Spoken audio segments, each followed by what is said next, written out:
Compañeras, compañeros, camaradas, todas, todos, bienvenidas una vez más a este espacio Como pez en el agua, donde estamos conversando, platicando, a veces discutiendo, con diferentes trayectorias de vida, distintas historias, muy diversas visiones del mundo matraca en el que vivimos y que pretendemos transformar desde abajo, desde la izquierda y entre todas y todos. Por eso invitamos compañeras de teatro muy interesantes como Claudia Santiago. Hola, ¿qué tal, Bienvenida. Molay? Muy buenos días también a todos los compañeros y al programa. Gracias por estar con nosotros. Claudia Santiago es actriz, es también dramaturga, es conductora y una creadora escénica fantástica, por lo menos desde mi perspectiva, pero usted tiene que conocerla y ya usted se hace de su propio punto de vista, ¿verdad? Sí, claro. Claudia, pues cuéntanos, platícanos quién es Claudia Santiago, cómo llega al teatro. Bueno, yo soy pues una mujer de Ixtaltepec, Oaxaca, en el Istmo de Tehuantepec. Nací hace 50 años por allá, hija de una mujer purépecha y un padre zapoteco. Toda mi vida, bueno, hasta los 18 años estuve viviendo ahí en el pueblo hasta que emigré a la ciudad de Oaxaca a estudiar comunicación y posteriormente aquí a la Ciudad de México a estudiar la licenciatura en actuación en el IMBAL.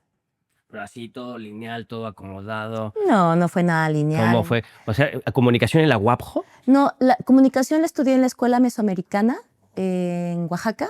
Tuve una beca, bueno, tuve que sacar una beca porque pues migrar no siempre es fácil. No es fácil. Desde sostener tu alimentación, tu renta y decidir que lo que vas a elegir tenga que ver con lo que tú has proyectado o hay una esperanza dentro de ti de lo que quieras ir tejiendo. Entonces, estudié en Oaxaca, en la Mesoamericana, luego tuve un accidente desafortunado y a la vez también afortunado, automovilístico.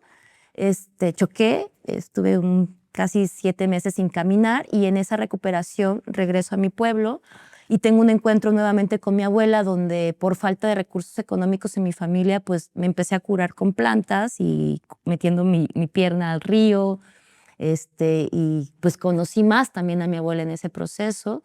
Empecé a tener como otras visiones de mi vida y se dio la oportunidad de venir a México. Yo quería estudiar aquí economía. Economía. En la UNAM. De comunicación Ajá. a economía, sí se vinculan. Sí se vinculan, entrelazan. sí, las estructuras socioeconómicas, Claro. la comunicación también tiene que ver con una estructura de pensamiento, con una estructura de cruces, ¿no? Políticos, Claro. sociales y Y económicos. me imagino que tú leías sobre economía. Siempre desde pequeña he sido muy inquieta para leer. Tuve un padre que me dotó de varios libros que él mandaba a pedir fuera. Entonces tuve la oportunidad de leer pues distintas autores, autoras, desde Grinberg hasta Shirau, Shakespeare, en fin, poesía, Sor Juana. Estuve como siempre muy empapada de ese privilegio de poder leer y a mí la lectura desde pequeña me atrajo mucho, ¿no? Y los mismos paisajes de mi comunidad y la misma vida y el contraste que había me hacían reflexionar sobre dónde estaba parada. Entonces, Y cuando decías, yo quiero estudiar economía, decías, ¿la economía puede servir para algo? Pues fíjate que yo estaba en mi pueblo y como leía pues de economía y tuve un maestro en la prepa que me inspiraba mucho, o sea, todo lo que él me platicaba también de las diferencias sociales, las estructuras socioeconómicas, los distintos niveles sociales que existían en México. Y pues nosotros en esa prepa trabajábamos también mucho con comunidades. Estuve en una escuela donde se trabajaba la teología de la liberación. Mira, qué interesante. Entonces, pues teníamos mucha participación comunitaria y también mucha participación en cuanto a la formación de nuevas comunidades, en cuanto a un pensamiento más libertario y más inclusivo en ese entonces. Entonces, lo vi natural, ¿no? Lo vi muy natural y siempre sacaba 10 en esa materia. No. Entonces dije, pues de aquí soy. Derechito a desarrollar la lucha de clases. Exactamente. Pero se atravesó el teatro. Se atravesó el teatro afortunadamente en mi vida, cosa que agradezco profundamente porque mezcla todo, ¿no?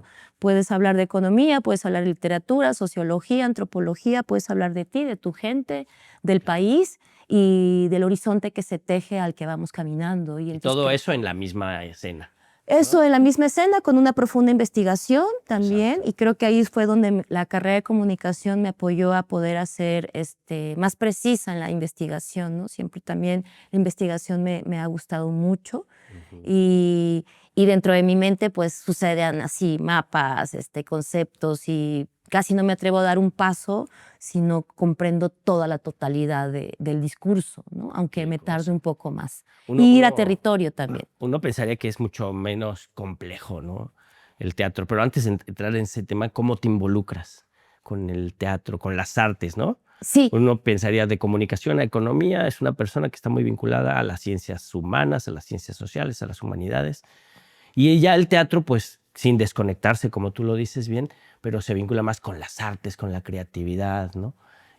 ¿Cómo creo das que ese le salto? atribuyo mucho también a la sensibilidad con la que yo crecí abrazada en el Istmo de Tehuantepec por las mujeres que me criaron, por la poética con la que fui creciendo, desde realizar tal vez la forma de un totopo, la vestimenta de mi abuela, que es de Ixtaltepec, la lengua zapoteca, los paisajes verdes, los vínculos cotidianos que nos tejen. Creo que en sí mismo esa sensibilidad podríamos llamar que se llama arte, ¿no? Claro, claro. Y eso lo tuve desde muy pequeña sin nombrarlo. Entonces yo llego a la Ciudad de México para poder continuar la carrera de comunicación o meterme a economía, y sale la huelga del UNAM en ese mismo año. Otro accidente Otro afortunado. accidente afortunado, y entonces pues no puedo sacar la ficha, y pues me pongo a hacer un taller de horror y ciencia ficción, y ahí alguien que ya no he visto hace mucho, que solo lo vi en ese taller, me dijo, oye, ¿por qué no estudias teatro o actuación? Y yo, pues, ¿dónde estudio? ¿No? Y me dijo, hay 2 escuelas en la Ciudad de México. Una es la UNAM, el CUT, y otra es donde está el Centro Nacional de las Artes, la Escuela Nacional de Teatro. Y al otro día fui, así dije, pues si quiero estar aquí en la ciudad, pues tengo que empezar a buscar mi caminito. Tenía yo 21 años, fui a la Escuela Nacional de Arte Teatral y me tocó la ficha 3. Entonces, pues dije, pues bueno, ¿de qué se trata esto? Vamos a comprometernos, y es un examen que dura 3 meses en ese entonces. Creo que había como 190 o 200 personas, y de las cuales quedan solo 20, y de ahí se va Es un como... proceso Es un complejo. proceso de 3 meses y van como descartando. Y pues yo me fui dando cuenta, fui quedando, y ya hice el examen último y me regreso a mi pueblo para esperar los resultados. Y me hablan de la Ciudad de México una amiga y me dice, te tengo 2 noticias. Una, que posiblemente ya no te vuelva a ver. Oh. Y 2, muchas felicidades, licenciada en actuación. Y en la esquina de mi casa había una boda. Y en ese entonces Empezaron a sonó, tocar. no, sonó, le llamaban tiempos, que son unos cohetes. Ajá.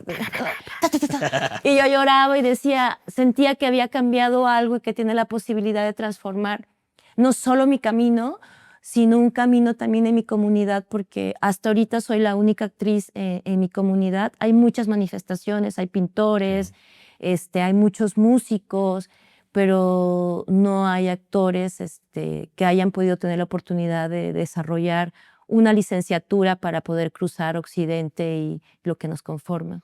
Ujú. Sí, adueñarse de un discurso para Sí. hablar de sí mismos, De ¿no? nosotros De la mismos. comunidad, Darnos voz. darnos Sí. una voz distinta, Así es. ¿no? Y ahí Potente. empezó el Ahí trabajo empezó. durante 4 años en la Escuela Nacional de Teatro. Luego me volví más sensible con los rituales y las comunidades por mi papá, y me fui a Perú. Ajá. Estuve ahí un ratito con una comunidad chipiba, también explorando un poco, y ahí tuve un mensaje, yo lo llamo así, de empezar a escribir sobre una abuela que esperaba a su nieta para transmitirle poderes.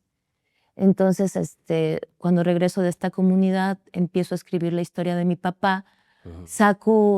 Quería también estudiar en otros países y busco una beca y me la dan en Madrid.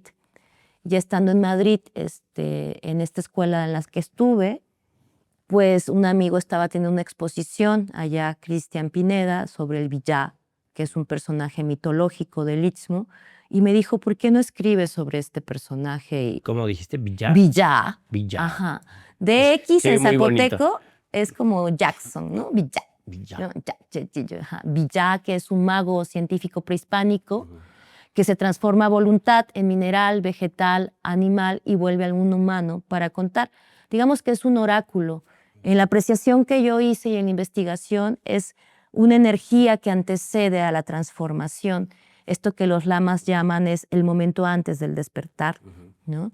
Entonces me volví muy apasionada de ver cómo todas las culturas en el mundo teníamos algo en común que nos han querido quitar, Sí, ¿no? o que se nos olvida, ¿no? Que muchas veces se nos olvida El por... trajín de la modernidad. Claro, A partir de ahí haces tu ópera prima, sí, que es Villá, un de cuento donde antiguo para surge niños un cuento contemporáneos. antiguo para niños contemporáneos. Y es una obra dedicada a las infancias. Es una obra dedicada a las infancias y a los vínculos con las abuelas. Habla de la muerte, habla de las despedidas de los niños cuando mueren muy jóvenes y toda esta energía y esta necesidad de transformarse y elegir y cómo se puede transmitir el poder también de una abuela a su nieta. Pongo un cuerpo enfermo también que es de un hombre del pueblo que odia a los villás, ¿no?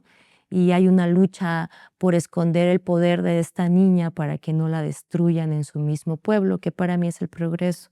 Desde ella venía trabajando esa memoria, ¿no? Y fue para las infancias, sustraigo un poco la infancia de mi padre, de mi madre, y ¿La pues tuya entra? la mía entra en el presente al ser contado, porque hay una añoranza también de no haber vivido lo que mi papá caminó en ese pueblo, aunque a mí me haya tocado caminar algo también muy bonito entre las calles de Ixtaltepec, pero no sé, a veces son cosas que se te dicen, se te dictan, son una necesidad. Y fue un proyecto muy bien recibido por el público. Sí. Estuvo pues en mucho movimiento dentro y fuera del país. Terminamos en Colombia, en una comunidad donde estuvimos trabajando con niños huérfanos por la posguerra. Cuando estaba aquí el Calderonato, nosotros estuvimos allá trabajando. Y ahí cierro las 300 representaciones de este proyecto tan largo, de tan largo Sí. aliento para mí. Sí. Y siendo tu ópera prima, pues es un proyecto gigantesco, ¿no? Fue creciendo. Y luego, ¿cómo continúas? ¿A qué vas Siempre estuve posteriormente? mezclando el trabajo de la televisión y el cine para poder sostenerme y haciendo otras cosas más.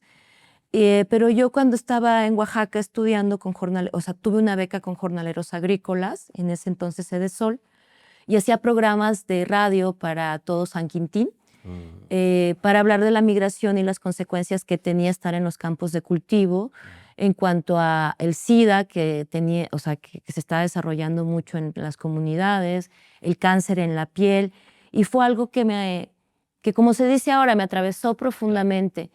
Me dolió porque mi mamá es de Michoacán, mi familia por parte de mi madre es de un pueblo muy pequeño, de una zona rural que se llama La Curuca, al lado de la Huacana, y la mayoría de mis tíos han sido migrantes y están en Estados Unidos.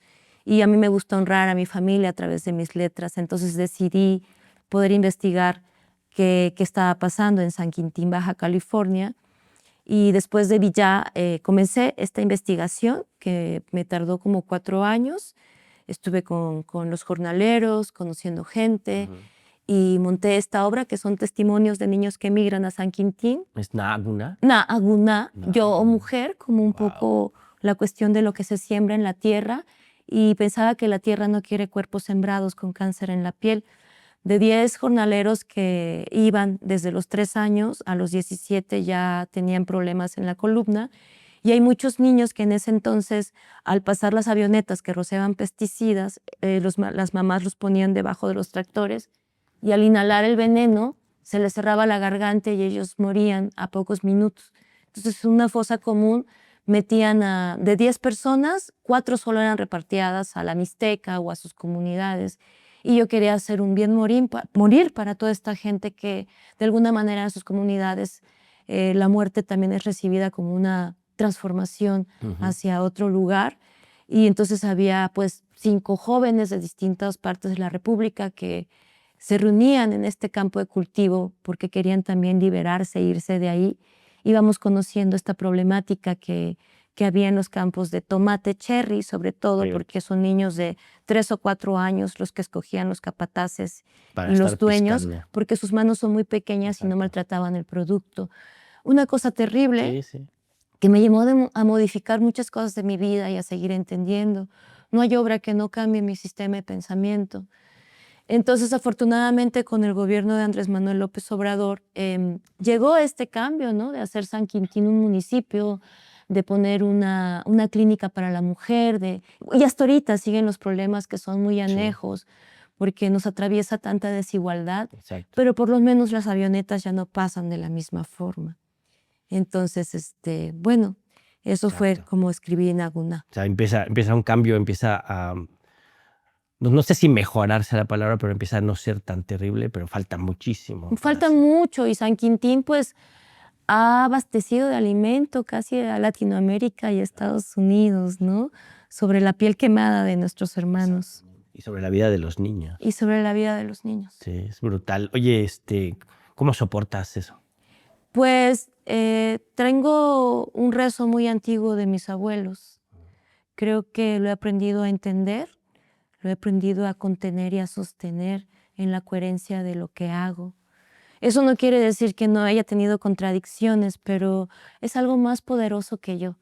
Este, es un vínculo que me permite también estar reconociendo lo que he sido y lo que soy y estar muy agradecida por el lugar donde me tocó crecer y el privilegio con el que a mí me tocó crecer.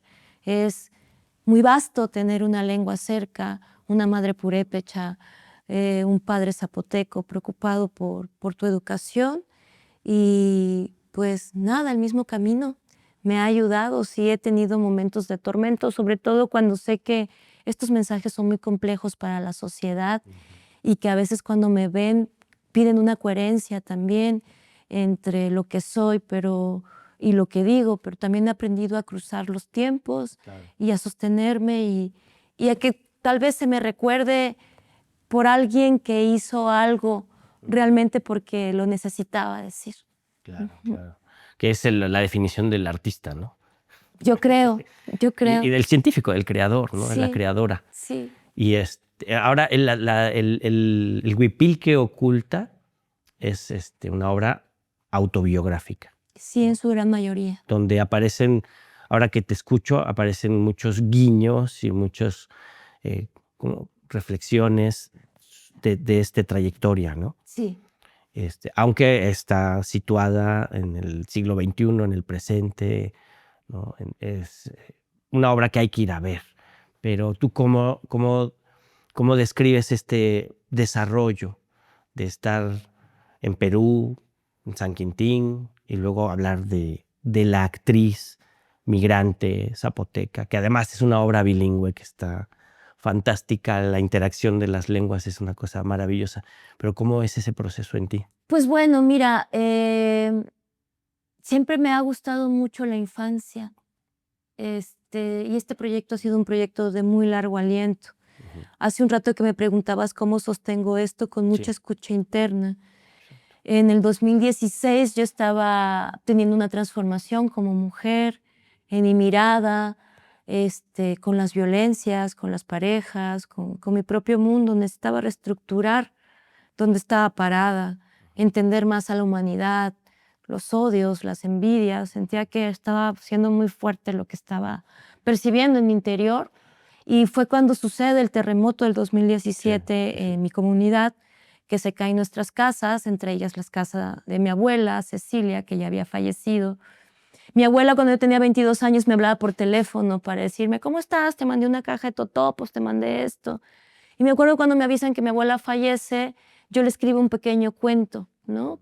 Sobre lo que olía su cocina. Sí. Y lo fui desarrollando desde los 22 años ese cuento, así como una manera de vertir. Y ya hasta el 2017 empiezo a escribir como fragmentos de lo que era mi ser mujer, porque bueno, cuando está el terremoto, el gobierno manda a tirar las casas, porque en ese entonces el presidente municipal tenía una compañía constructora, entonces el recurso lo bajaba de ahí y con sus Y se mismas lo daba él máquinas mismo. se lo daba él Claro, mismo. claro.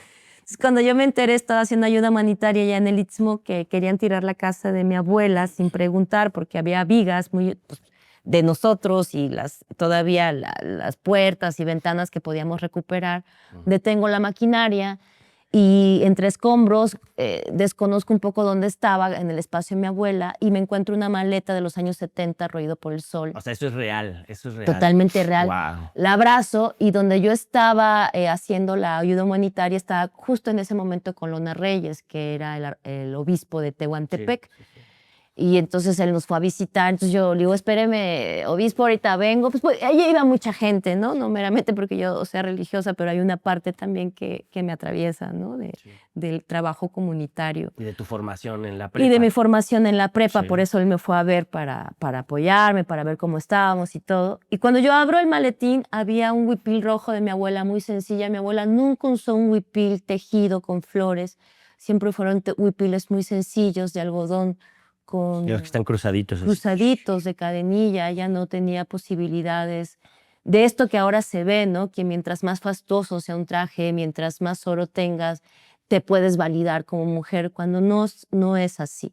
Estos trajes cuestan muchísimo y no todas las mujeres pueden tener acceso a eso ni vestirse de eso. Claro, claro. Trae muchos problemas luego querer también desear algo que está fuera aparentar, de tu... Aparentar, ¿no? Sí, exotizar. Exotizarlo. ¿No? Entonces, cuando yo veo ese huipil en el patio de mi abuela, pues hacíamos todas las fiestas, nacimos el mismo día, mi abuela Cecilia y yo. Fíjate. Entonces empiezo a recordar todo lo que ella me decía de pequeña. Y yo me fui del pueblo porque no quería estar ahí, porque sentía que no me acomodaba. Y me dolió mucho entender que me había ido sin despedirme de mi abuela. Entonces, comencé a recordar todo lo que ella me había transmitido. Comencé también a abrir una profunda brecha hacia mi infancia, hacia los abusos. Sí. Y empecé a tomar valor para contar que no siempre todo en los pueblos es romántico. Exacto. Mi abuela fue raptada por mi abuelo sin conocerla. Mi abuela no tenía papá, entonces no tenía otra opción más que vivir con mi abuelo, que era un hombre. Mi papá le decía que era un junior zapoteca porque había heredado pilas de añín y todo el dinero se lo había gastado. Mi papá tuvo que trabajar desde pequeño, un hombre también superdotado intelectualmente, mi padre, que pues viajó en barcos pesqueros, trabajó mucho y a los 19 años ya había creado un imperio económico con su inteligencia y poniendo una constructora trabajando en Pemex. Cuando yo nazco justo en esa mitad donde entra el progreso a mi comunidad más fuerte y yo simbolizo dentro de mi pueblo esa entrada del progreso. Y para mi apreciación hubo una discriminación también interétnica, por un poco por ser de mamá purépecha y por ser hija de Claudio Santiago. Y eso provocó que mucha gente quisiera tocar mi cuerpo, quisiera invadir mi privacidad y yo callé. Esto surgió una contradicción entre mi amor profundo por mi comunidad y todos estos silencios que yo fui guardando por la persona que yo era. Claro. Entonces, fui tomando valor después de ver ese huipil. En ese árbol de mango donde mi abuela me crió, ahí estaban las placentas de mis tíos, de mis primos. Ahí enterramos las piernas de mi abuela que perdió por la diabetes. Yo no tuve mi ombligo ahí porque yo nací en un hospital. Entonces, ¿Y se quedaron el ombligo en el hospital? Pero mi mamá lo tenía en una cajita y ahí lo veía. Hasta después dije, no está mi ombligo, pero mi abuela me dijo, yo no enterré tu ombligo debajo de ese árbol, pero yo te enterré aquí en mi corazón. Claro. Y cuando ella me bañaba debajo de ese árbol, pues me contaba que era ser mujer, y cuando le cortaron las piernas, pues yo tenía que ir a ayudar a mi tía a bañar a mi abuela, entonces ella se sentaba en una silla como esta, sin sus dos piernas, y empezaba a cantar, y yo le tallaba la espalda, y me empezaba a contar sus primeros amores, y yo le preguntaba cosas de una chavita de 16 años, y me contestaba todo. Ya fue con el terremoto que empecé a ver todas estas palabras que me decía mi abuela, este dolor también con el que me compartía la vida, esta celebración, porque a mí nunca me celebraba mi cumpleaños porque yo nacía a las 11:30 de la noche, entonces mi abuela me lo celebraba junto con ella, ¿no? En la noche. No, ella celebraba, su fiesta, cumpleaños. a sus cumpleaños, y pues yo estaba integrada. Entonces yo observaba cómo iban todas las mujeres, cómo sacaban balazos, cómo había comida, cómo entre todas. Pero yo sentía que no era eso, y sí sentía que era eso. Y con huipil pues trato de hacer ese trabajo, de hacer ese surcido, de decirle a mi abuela, Me fui porque lo necesitaba. Hubo cosas que no entendí. Claro. Las estoy entendiendo y quiero abrazarte aunque no estés y que me abraces. Claro. Fue un poco eso. Sé que hay muchas aristas en la obra porque pues yo regreso también y en el 2000 entra toda la cuestión con Iberdrola y con Calderón de los eólicos sin consulta. Las energías renovables que tienen un costo ecológico también. Tienen un costo social, Y espiritual social, y ecológico en la comunidad. Uh-huh. Creo que el Istmo es una tierra balcanizada hoy por hoy. Uh-huh. Sí, sí. Oye, y el trabajo actoral es complejo, ¿no? Haces 3 personajes.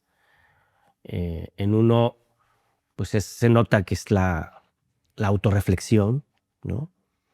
Pero el otro es una amiga y el otro es tu misma abuela. ¿Cómo haces? ¿Cómo es ese proceso de ser abuela y de ser amiga y de ser una autorreflexión tuya? En la autorreflexión, pues es más cercano a mí, ¿no? De alguna manera la teatralidad no aparece como aparece con la abuela o con Palmira, que es una defensora del territorio a través de los vínculos, ¿no? Uh-huh. Fue bien, pues ha sido un trabajo muy largo. Sí, ¿no? se nota. Llevo ensayando 3 años, trabajando, o sea, le pedí a muchos amigos, ayúdenme, y todos, no, hasta que llegó la gente adecuada. A mí me gusta comprometerme mucho con mis ensayos, con mi trabajo. Siento que para eso estoy, para comprender, entender, darle vueltas a las cosas. Y bueno, pues ha sido simplemente las herramientas también que me han dado mis compañeros, que me han ayudado a trabajar, los que yo he ido adquiriendo a lo largo de mi camino y los pongo al servicio de la escena.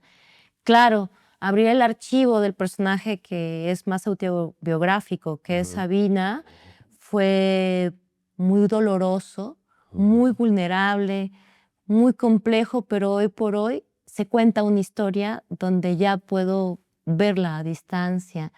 Y pues con la abuela, no sé, algo sucede en mi cuerpo automáticamente que la empiezo a explorar, empiezo a desear tanto entender cómo vivía, cómo veía las cosas, que la lengua, ¿no? Hablar la lengua de mi abuela, porque solo ella hablaba en zapoteco, me lleva a muchos espacios y sobre todo compartir con el público de manera poco folclórica también, ¿no?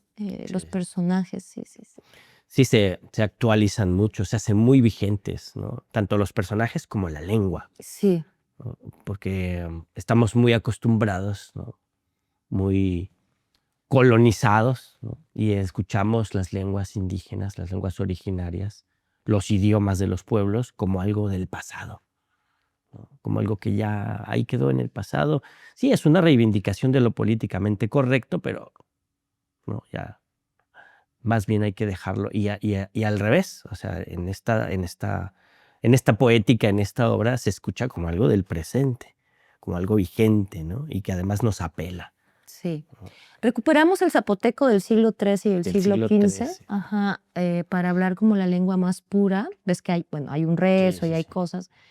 Y yo la verdad, pues yo lo fui aprendiendo también porque allá nos prohibían hablar zapoteco. Aunque mi papá era hablante y toda mi gente ya en la escuela nos pegaban. A ti te tocó ir a la escuela y si hablabas zapoteco te pegaban en la escuela. Sí, bueno, iba yo en la tarde con mis compañeros que eran pues los artesanos, o sea, la gente de campo. Mi mamá decidió mandarme de tarde pues para que yo disfrutara las mañanas.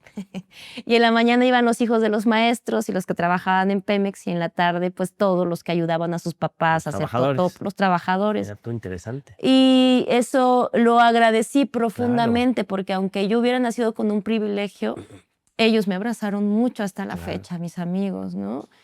Entonces, cuando leíamos el libro de lectura en español, pues algunos de mis compañeros que realmente eran hablantes decían, el cajas de zapatos, porque no hay plural en zapoteco. Entonces, te formas en la fila. Aparte le decían pitufo a mi amigo, ¿no? Que es huesero ahorita. Entonces, todos nos formábamos en la fila y sacaban una regla de esas de corte y confección y a todos nos pegaban en la mano como ejemplo. Sí. Muy duro. Mis amigos siguen hablando zapoteco, pero a mí me dolió. Después, primero no entenderlo y no hablarlo, luego el rechazo que sentía como contradictorio, y decidí aquí, ya estando en la ciudad, empezar a escribir en zapoteco. reivindicarme con la lengua, preguntarle muchas cosas a mi papá. Claro. Cada vez que había un personaje yo podía, o sea, decía, ¿puedo hablar en zapoteco? ¿Puedo hacer esto? Y así lo fui trabajando. Y la verdad es que estudiarlo es fascinante, Sí. ¿no? A mí me coloca mis hemisferios en otro lugar, ¿no? Y me honra mucho poder recuperar, Claro. aparte un zapoteco tan exacto, ¿no? Oye, ese Sí. zapoteco del siglo XIII, ¿cómo lo recuperas? Pues mira, tuve maestros. Tuve un maestro de Ixtaltepec que me ayudó a hacer toda la traducción. Hay un diccionario de Fray Luis de Córdoba también, donde él hace toda una recuperación del zapoteco antiguo. Y pues también luego se lo compartí a amigas de allá, pero me decían, no, es que no se dice así, se dice así porque ya lo cambiaron. Ahora Pero, se dice así, ajá, claro. pero yo decía, no. Entonces sí me apegué más a mi maestro José Luis Valdivieso, para recuperar el sentido más puro del zapoteco. Ajá. Digo, ya si iba a ser la intervención con la abuela únicamente, sí quería como, pues hacerlo de la mejor manera. Sí, ¿no? no, sí está muy, muy, muy bueno. Es muy, muy recomendable irlo a ver, porque a uno como ciudadano de a pie te hace reflexionar, te hace pensar, ver ese mundo tan actual, tan moderno, tan lleno de celulares, ¿no? Con terremotos y gigantes eólicos y conflictos de etnia, de clase, de raza, de género, y atravesado por el zapoteco, dices, híjole, sí te simbra, ¿no? Y pues muchas felicidades, porque es una obra tremenda. Muchas gracias, Molay. Y no se detecta rápidamente que no es fácil, ¿no?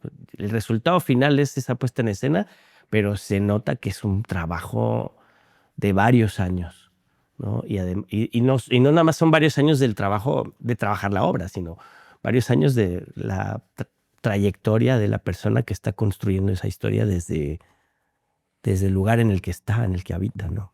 Sí, sí, supongo que sí. Supongo que sí.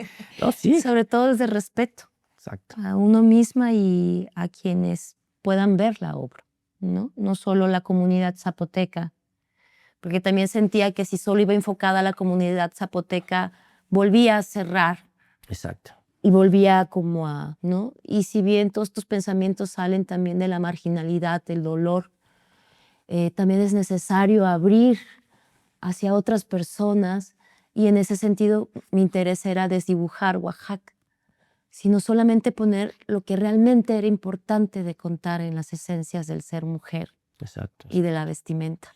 Y eso le da un contenido y un sentido de universalidad, ¿no? Así es, sí, que era lo que buscábamos también. Sí lo hay, sí lo hay. No, pues está muy bueno. ¿Y qué sigue? Pues mira, esta obra primero empezó como un guión cinematográfico, de hecho. Órale. Estuve trabajando con la maestra Beatriz Novaro.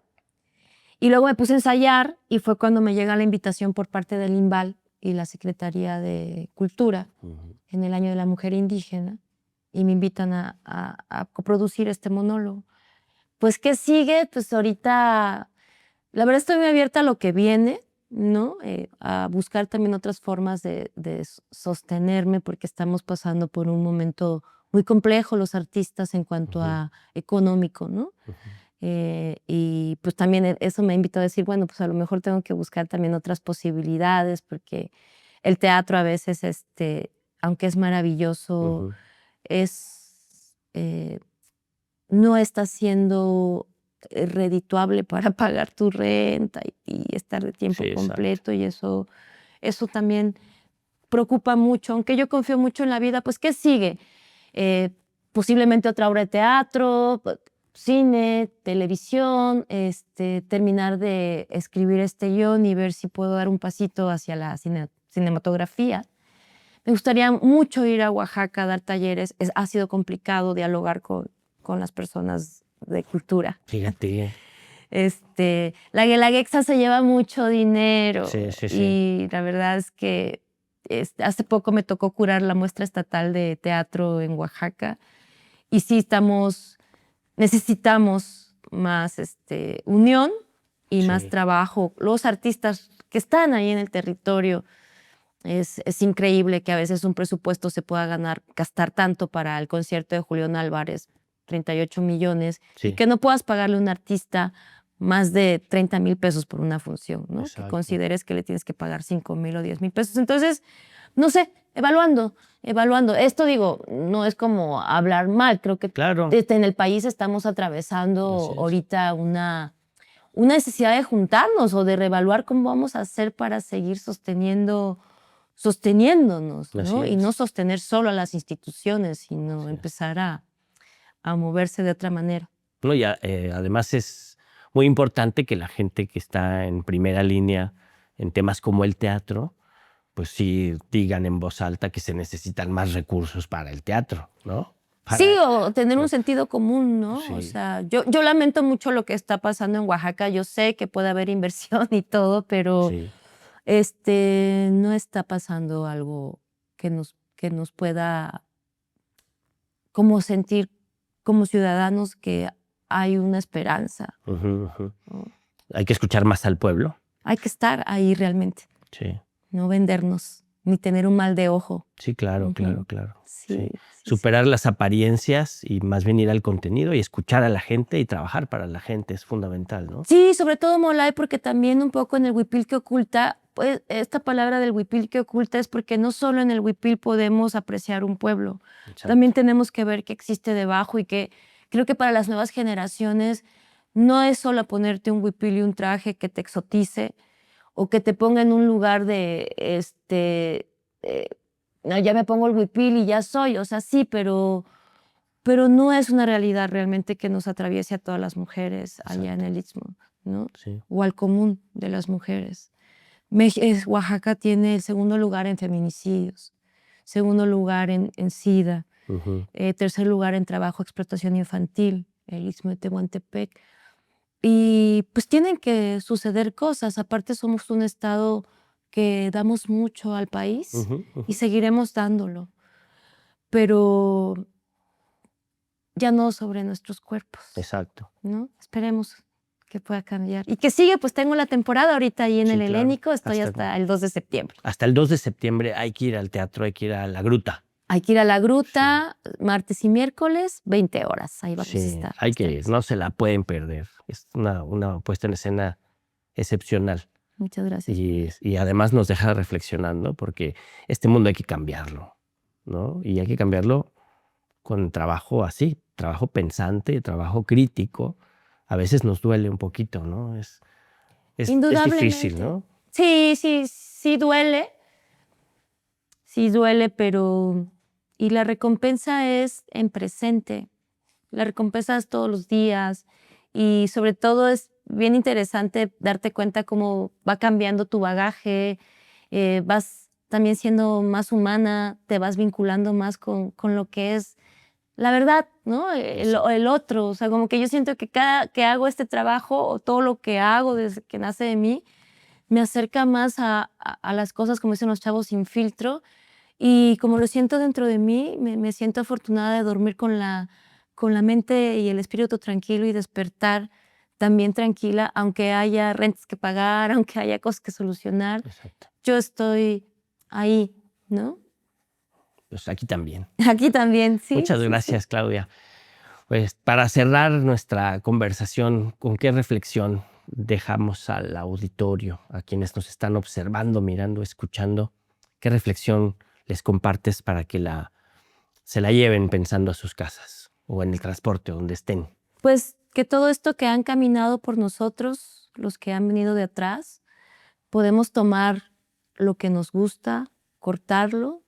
No es necesario siempre cargar la raíz, pero podemos compartir un poquito de ese hilo de la raíz, y que hoy por hoy podemos dar y abrir nuestro entendimiento a dar una voz propia, que no tengamos temor de ser auténticos, que no tengamos temor de ocultar lo que somos, y que siempre va a estar la vía del amor, del entendimiento, para poder entendernos entre todos y que no caigamos en divisiones, sino que entendamos que eso también es un plan y que dentro de nosotros hay una maquinaria perfecta para poder transformar este presente, Bien, darle voz a lo que somos.